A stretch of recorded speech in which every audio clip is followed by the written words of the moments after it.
தொண்டரடிப்பொடி ஆழ்வார் திருவடிகளே சரணம். இன்று திருப்பள்ளி எழுச்சியில 6ஆம் பாசுரம் பார்க்கலாம்.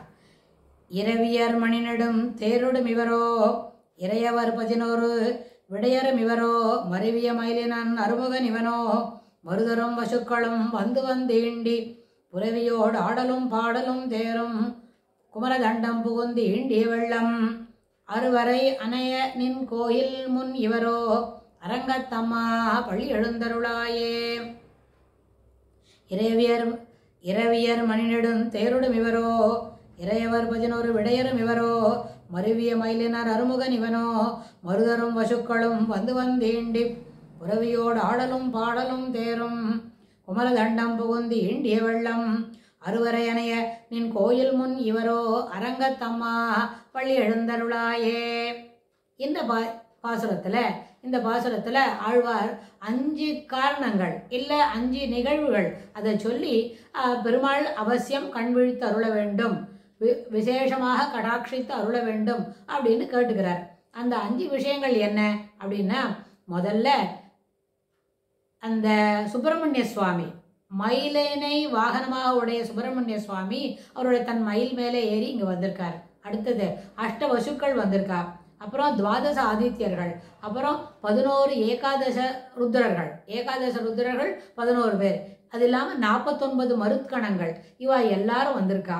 வந்ததுக்கு இல்லாம சபரீகரமாய் அவர்களுடைய வாகனங்களோடு நல்ல குழாமாக திரளாக அப்புறம் நெருக்கமாக அடுத்தடுத்து வந்து எல்லாரும் காத்துன்னு இருக்கா.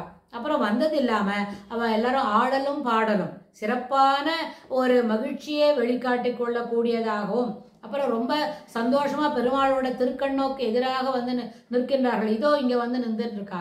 அந்த மாதிரி வந்திருக்கிறதுனால அரங்கத்தம்மா பள்ளி எழுந்தருள் அப்படின்னு கேட்டுக்கிறார் ஆழ்வார். அது பெருமாள் முன்னாடி விஞ்ஞாபிக்கிறார், அவசியமா நீங்க வந்து கண் விழிச்சுக்கணும் அப்படின்னு. இதுல முக்கியமான அவரோட ஆழ்வாரோட மனோபாவம் என்ன, எல்லாரும் வந்திருக்கா, நீங்க கண்டிப்பா முழிச்சுக்கோங்க அப்படின்னு கூப்பிடுறாரு. அது ரொம்ப கலோக்கியலா தான் இருக்கணும். கலோக்கியல் அதாவது ரொம்ப பெருமாளை வந்து தன்னுடைய நம்ம நவவித பக்தி சொல்றோம் இல்ல, அது மாதிரி வரைச்சு பெருமாள் இவர் ரொம்ப சக்கியம் தாஸ்யம் ஆத்ம நிவேதனம் அந்த மாதிரி சொல்லும்போது பெருமாளை நல்ல நண்பர் சக்கியமா நினைச்சுக்கிட்டு அவசியம் அப்படி மனசுல ஒரு எண்ண ஓட்டத்தை வளர்த்துட்டு அப்படி பாடுறாருன்னு பொருள் வச்சுக்கணும். இல்லாட்டி போல பெருமாளை ரொம்ப பெரிய அளவுல நினைச்சுக்கிறார், அதனால எட்டி நின்று பெருமாளை எழுப்புறார் அப்படின்னு. எப்படியா இருந்தாலும் ஒருத்தரை எழுப்பணும்னு சொன்னா அவள்கிட்ட நம்மளுக்கு என்ன இருக்கணும், ஒரு இன்ஃப்ளூயன்ஸ், அந்த பிஹேவியர் நம்ம இருந்தாதான் நம்ம வந்து பெருமாளை என்ன பண்ண முடியும், கிட்ட நின்று எழுத்த முடியும். இதை வந்து நம்ம ஸ்ரீரங்கத்துல பெருமாளை சேவிக்க போறோமே, அங்க பெருமாளை எவ்வளவு கிட்டக்க போய் நம்ம பார்க்க முடியும் அப்படின்னா, அவருக்கு ஆழ்வாராதிகள்லாம் அந்த திருமணத்தூண் வரைக்கும் போய் நின்று பெருமாளை எழுப்பியிருப்பாருன்னா அந்த மாதிரி ஒரு நினைவை நம்மளும் நம்ம மனசுக்குள்ள வகுத்துக்கலாம். நம்ம திருவரங்கத்துக்கு ரொம்ப தூரத்துல இருக்கோம், மனசளவில் இப்போ கூட பேசிட்டே இருக்கோம், திருவரங்கத்துல இருக்கிறதா எண்ணிக்கொள்ளலாம். ஆனா உண்மையில் நாம என்ன பண்றோம், அது டைனிங் என்ன பண்ணோம், அந்த ஹாலில் இருக்கிறோம். அது மாதிரி இருக்கும்பொழுது நம்ம பெருமாள்கிட்ட இருக்கிறதா மனப்பான்மையை வளர்த்துட்டு அது மேல இந்த பாசுரத்தை நம்ம அனுபவிக்கலாம். என்ன சொல்றாரு, எந்த 6 விதமான காரணங்கள் சொல்றாருன்னு நம்ம பார்க்கலாம் வாங்கோ. அதாவது மணி நிறைந்தது இரவியோட சொல்றாரு இல்லையா, அந்த மணி நெடுந்து சிறப்பான மணிகள் எல்லாம் கட்டியிருக்கு. புரவியோடு நிறைய குதிரை எல்லாம் பெரிய வளர்ந்த இனிமையாக இல்லை சிறப்பாக வளர்ந்த புரவியோடு கூடிய தேரோடு கூடிய துவாதச ஆதித்யர்களும் அப்புறம் சம்சாரிகளுக்கு நிர்வாகக்காரனான ஏகாதச ருத்ரர்களும் பொருந்திய மயில் வாகனத்தை உடைய சுப்பிரமணியனும் மருத்கணங்களான 49 பேர்களும் அஷ்டவசுக்களும் ஒருவருக்கொருவர் முந்திக்கொண்டு வந்து நெருங்கி நிற்க இவர்களுடைய வாகனமான புரவியோடு தேரும் ருத்ரன் அதாவது துவாதச ஆதித்யர்களும் அப்புறம் ஏகாதச ருத்ரர்களும் கூட என்ன பண்ணினா அவளோட தேரோட வந்திருக்கா. குதிரைகள் பூண்ட ரதங்களும் ஆட்டமும் பாடலுமாய் தேவசேனா சமூகங்கள் வந்து புகுந்து ஈண்டிய வெள்ளம் நெருங்கி இருக்கின்ற திரளானது பெரிய மலை போன்ற கோவிலில் தேவரீருடைய திருக்கண் முன்னரே இதோ நிற்கின்றனர். அரங்கத்தம்மா பள்ளி எழுந்தருள வேண்டும் அப்படின்னு ஆழ்வார் பிரார்த்திக்கிறார். ஆனா இதுக்கு என்ன ஒரு அவதாரிகை எப்படி இருக்கணும், சாதாரண தான் தேவசேனாதிபதி தேவசேனாதிபதியோடு கூட ஜெகத்திற்கு நிர்வாகக்காரனான சகல தேவதைகளும் சபரீகரராய் கொண்டு ஸ்வ அபிமத சித்தியர்த்தமாக ஆசிரயிக்க வந்து நிற்கின்றார்கள். தேவரீர் உணர்ந்து அருளி விசேஷ கட்டாட்சணம் பண்ணி அருள வேண்டும் என்கிறார் ஆழ்வார். இந்த துவாதச ஆதித்யர்கள் என்ன தங்களுடைய வாகனமான பெரிதான குதிரைகள் பூட்டப்பட்ட தேரில் வந்திருக்கார். துவாதச ஆதித்யர்களும் அப்படிதான் வரார். ஏகாதச ருத்ரர்களும் அவர்களுடைய சிறப்பான குதிரைகள் பூட்டப்பட்ட தேரோடு வந்திருக்கார். அப்புறம் அஷ்டவசுக்கள் அவளும் அப்படிதான் வரா. அப்புறம் 49 பேர் உள்ள மருத்கணங்கள் அவர்களும் தங்களுடைய வாகனமான குதிரைகள் பூட்டப்பட்ட தேரோடு வந்து நிற்கின்றனர். வாகன பரிகரங்களோடு வந்து தங்களுடைய விருப்பம் நிறைவேறுவதற்காக தேவரீரை ஆசிரயிக்க வந்திருக்கின்றனர். இதை உணர்ந்தருளி விசேஷமாக கட்டாட்சம் செய்யதருள வேண்டும் என்கிறார் ஆழ்வார். துவாதச ஆதித்யர்கள் ஒரு மாதத்திற்கும் ஒரு ஆதித்யர் முன்னிருந்து அவருடைய பெருமாள். இப்போ துவாதச ஆதித்யர்கள் சொல்லும்போது சூரிய உதயம் எப்படி நடக்கிறது? பெருமாளுடைய ஆணையின் பேர்ல மாறாத நடக்கிறது. அந்த ஒரு மாதத்துக்கும் ஒரு ஆதித்யன் முன்னிருந்து வேலை செய்யும் பொழுது அந்த பணியை தொடர்ந்து செய்யறதுக்கு பாக்கி இருக்கிற 11 பேரும் அவளுக்கு வேலை இல்லைன்னு இல்லை, அவளும் அதோட வந்து என்ன பண்ணுவா, கூட இருந்து அனுகுணமா அந்த வேலையை ஒரு நாள் வேலையை தினமும் முடித்து கொடுப்பதற்கு முன்னே நிற்பார். ஆனால் அந்த லீடர் ஆஃப் த ஒர்க் ஒருத்தர் இருக்கும் இல்லையா, ஒரு மாதத்துக்கும் சவிதா திரஷ்டா அப்படின்னு சொல்கிற மாதிரி ஒருத்தரும் அந்த நாளில் வந்து பெருமாள், அதாவது பெருமாள் இட்ட கட்டளையே சிறமேற்கொண்டு செய்யறதுக்கு துவாதச ஆதித்யர்களும் தங்களுடைய பணியை செவனே செய்வார். அடுத்தது விடையவர் சொன்னால் ரிஷப வாகனர். ஏகாதச ருத்ரர்கள்.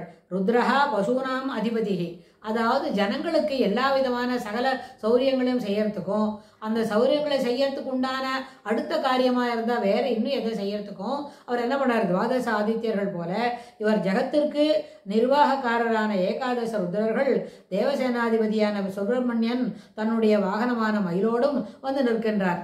அதுக்கப்புறம் தேவதா விசேஷமான மருத்கணங்கள் 49 பேரும் அஷ்டவசுக்களும் ஒருவருக்கொருவர் முந்திக்கொண்டு வந்து நிற்கின்றனர். தேர் பிரசுத்தமாகியாலே தேரில் புணப்பட்ட புறவி என்பது விளங்கும்.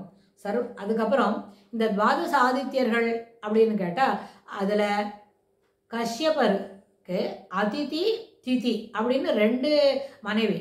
அந்த திதியோட பிள்ளைகள் அப்படின்னா அவள் தான் 49 பேர் மருத்கணங்கள். இவா வந்து தேவர்கள் கணக்கில் வந்துடுவா. பாக்கி இருக்கிற பிள்ளைகள்லாம் அசுரர்கள், ராட்சசர்கள். அதுக்கப்புறம் அந்த அதிதி என்ற மனைவிக்கு துவாதச ஆதித்யர்கள். அவள் வந்து அந்த துவாதச ஆதித்யர்கள் அதிதியோட பிள்ளைகள். அவள் எப்படின்னு கேட்டால் தாதா, மித்ரன், அரியமா, இந்திரன், வருணன், அம்சன், பகன், விவஸ்வான் சூரியன், அப்புறம் பூஷா, சவிதா, துவஷ்டா, விஷ்ணு, இவா எல்லாரும். கடைசி புத்திரனான விஷ்ணு குணத்தில் சிறந்தவன். அப்புறம் அதுக்கப்புறம் அஷ்டவசுக்கள் வந்து பிரம்மபுத்திரராகிய தர்மர் தக்ஷகன் குமாரியாக வசுதேவியிடம் பிறந்த பிள்ளைகள். அவர் தரன், துருவன், சோமன், அகஸ், வாயு, அக்னி, பிரத்யுஷன், பிரபாசன். அஷ்டவசுக்களில் அக்னி மிகவும் சிறந்தவர். ருத்ரர்கள் 11 ஏகாதச ருத்ரர்கள் பிரம்மாவின் நெற்றிக்கண்ணிலிருந்து உதித்தவர்கள். ஹரன், பகுரூபன், திரியம்பகன், அபராஜிதன், ரிஷாகபி, ஷம்பு, கபர்த்தி, ரைவதன், மிருகவியாதன், ஷர்வன், கபாலி. இவர்களுள் முக்கியமாக சம்புமூர்த்தியே சங்கரன், மங்களரூபி. இவர் மங்களங்களை அளிப்பவர் அப்படின்னு. இது எல்லாம் ஹரிவம்சத்தில் நம்ம பார்க்கும்போது இந்த பேரெல்லாம் நம்மளுக்கு கிடைக்கும். இந்த 5 விதமான காரணங்கள்னால நீங்கள் என்ன பண்ணணும்? அவசியம் கண் விழித்து அருள வேண்டும். கண் விழிக்கிறதுன்னு சொன்னால் விசேஷ கட்டாட்சணம். இவா எல்லாரும் பெருமாளோட அனுகிரகத்தை வாங்கிக்கணும், அனுகிரகத்தை பெற வேண்டும் அப்படின்னு. சென்ற பாசுரத்தெல்லாம் சொன்னார். பறவையெல்லாம் வந்துடுத்து, பறவையெல்லாம் கூட பறந்து வெளியில் போய் இறை தேடுறதுக்கு போயிடுத்து. சுவாமி இன்னும் கண் வளர்ந்து அருளுகிறதா? இல்லை, கண் வளர்ந்து என்ன பண்ணோம்? கண் விழித்து அருள வேண்டும் அப்படின்னு சென்ற பாசுரத்தில் கேட்டுட்டார். இந்த பாசுரத்தில் இவா எல்லாரும் வந்திருக்கா. தேவதா சமூகங்களே வந்து நிற்கிறது. சுவாமியோட பெரிய கோவிலில் அவருடைய திருக்கண் முன் வந்து நிற்கிறது. அதனால் அவசியம் கண் விழித்து கட்டாட்சித்து அருள வேண்டும் என்று கேட்டுக்கொள்கிறார். அதாவது எல்லாருக்கும் ஏற்புடையவர், எல்லாருக்கும் விருப்பமானவர், எல்லாருக்கும் விருப்பமான செயல்களை செய்து தருபவர். அவர்கள் கண் வளர்ந்து அருளுகதையே தேவரீர் கண் விழித்து கொள்ள வேண்டும், கண் விழித்து கடாட்சித்து அருள வேண்டும் என்று கேட்டுக்கொள்கிறார் ஆழ்வார். அடுத்த பாசுரத்தில் இன்னும் விவரமாக எப்படி பெருமாளை எழுப்புறாருன்னு நம்ம பார்க்கலாம். தொண்டரடிப்பொடி ஆழ்வார் திருவடிகளே சரணம்.